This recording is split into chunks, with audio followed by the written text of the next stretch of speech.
ഏറ്റവും ഉത്തമമായ മാസത്തിന്റെ മേൽ അത് കഴിഞ്ഞു പോകാൻ പോവുകയാണ്.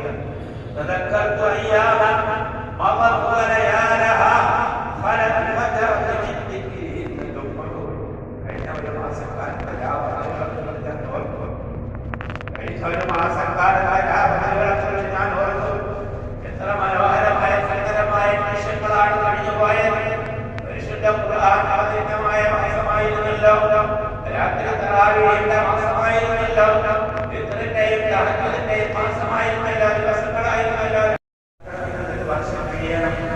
പ്രത്യേകമായ ഈ ആനുകൂല്യം കിട്ടണമെങ്കിൽ ഒരു വർഷക്കാലം കഴിയണം.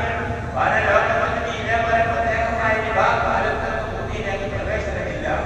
അതെല്ലാം തടയണമല്ലോ. മുഹമ്മദിന് ലഭിച്ചിരുന്ന ഈ അനുഗ്രഹങ്ങളൊക്കെ തടയണമെന്ന് പോയല്ലോ എന്ന ദുഃഖത്താലാണ് ആരെങ്കിലും നിലവിളിക്കുന്നത്, സങ്കടപ്പെടുന്നത് എന്ന് ഹബീബായ റസൂലുള്ളാഹി സ്വല്ലല്ലാഹു അലൈഹി വസല്ലം പറയുന്നു. സന്തോഷത്തില്ല